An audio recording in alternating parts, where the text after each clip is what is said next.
Hi there! So this is one of my Mun-er research stations. Pretty simple affair. I imagine it probably looks pretty standard. Not happy with that decoupler on the top. It ended up covering up the docking port, but I got more sticking out on the arms here. So, pretty standard little space station-y thing.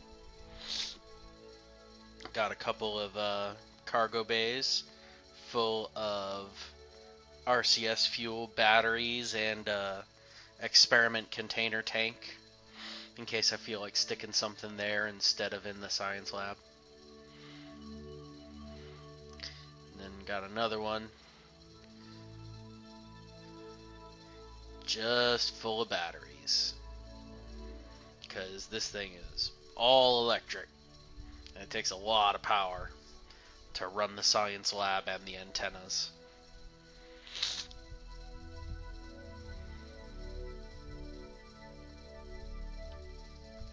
I ended up sticking 4 of those antennas on the bottom, not knowing whether or not they're directional.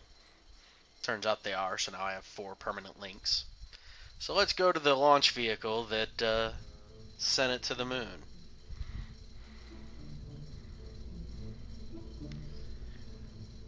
Alright, starting off at the bottom.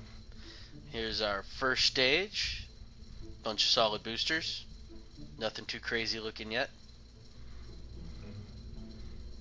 Pretty sane.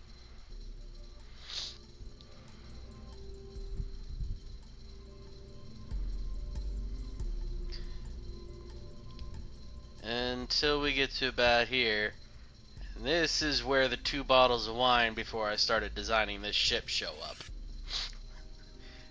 Here's our main stage, right up at the top of the rocket. Stage 2 is comprised of 4 of those big Kerbal guys, and we'll get the bulk of the work done. The poodle on the back end of the station is pretty much just for orbit stabilization. So here's all the proof that this vehicle works. It did put that there. I didn't build something crazy to claim that it works when it doesn't. It's sitting on the launch pad, stable, it's not falling over, nothing's blowing up. SAS is turned on, and we're going to engage the main stage. I fast forwarded the hell out of this because just watching solid boosters go isn't a very entertaining video. So now we detach those, give them a second to get far enough away to not explode immediately, and engage the main stage. I've run fuel lines sucking all the fuel up from the bottom so that we can just drop pieces off of the tail as dead weight as we accelerate. I keep it throttled back when I'm in the lower atmosphere so that the better engine fuel efficiency when you're in a vacuum allows me to get lots more bang for my buck once I get out of the atmosphere. So I keep it throttled down to just as fast as it needs to get out.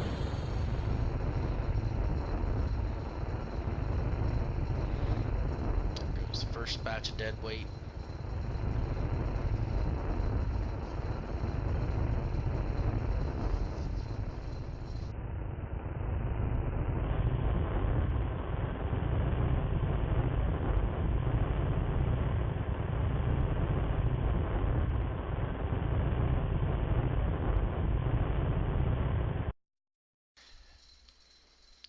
Here comes the turn to start the orbital speed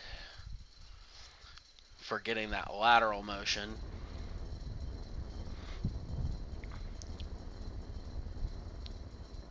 Coming up on time to drop the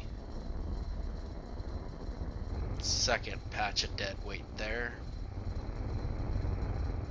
I'm aware that there's only 1 Kerbal in here, but the body weight of 2 Kerbals will not prevent this from doing what it's doing.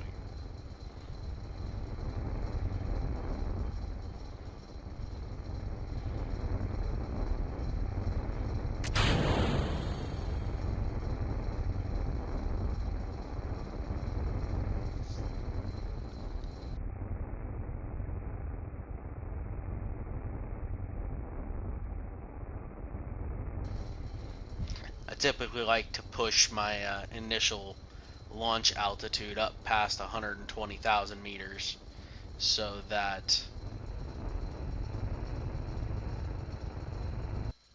I can speed up the time warp faster to get where I'm going in shorter real time as opposed to game time.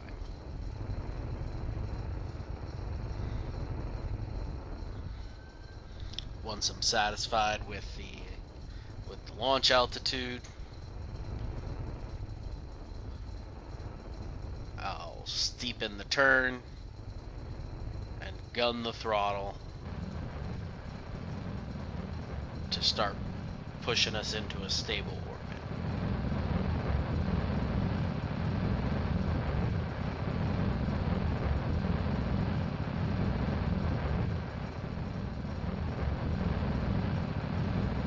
Once it gets to a certain point, you kind of have to stop and warp up to the apoapsis there to get the most bang for your buck out of the fuel instead of trying to maneuver around the atmosphere when you're still that close to it.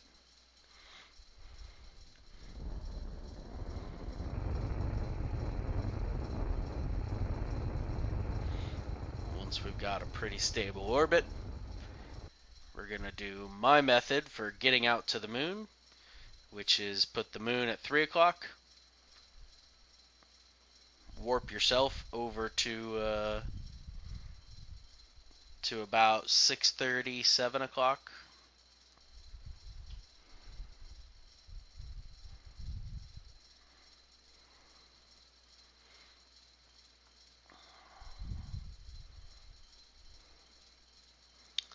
Point yourself prograde.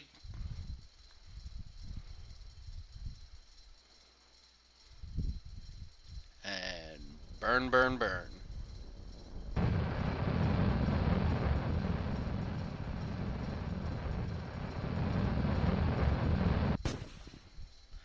I don't need no maneuver planner. I do need to switch stages, because the main lift stage is finally out of gas.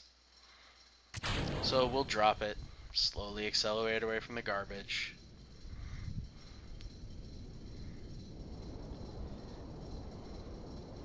And then push out to the moon.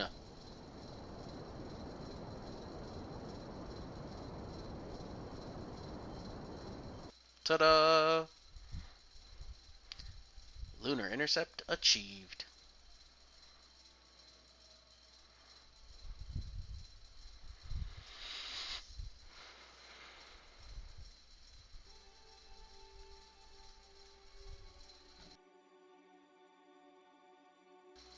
Then all we gotta do is rush up to the periapsis, flip around to retrograde, and burn, burn, burn, burn, burn. Close the loop until we're in a stable orbit.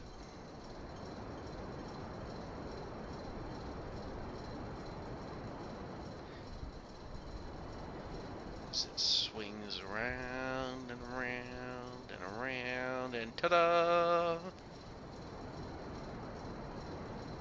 We got plenty of fuel left to adjust the orbit to be at whatever eccentricity, inclination, or altitude we want. Plenty of fuel left. My main research station is at about 20 kilometers in height and is in a polar orbit, so that you only have to twice a year change the orientation of the satellite in order to maximize solar exposure.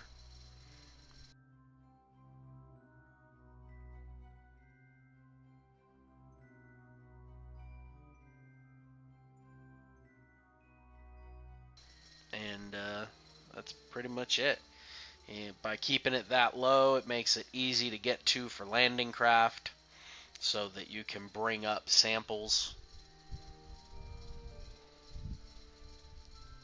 pretty regularly with minimal investment once you get a landing craft built, and then start flying fuel out to it so that you can restock the lander, send it back down, do it again. And so we'll demonstrate, yep, look, solar panels deploy, and goodbye, nose. Goodbye.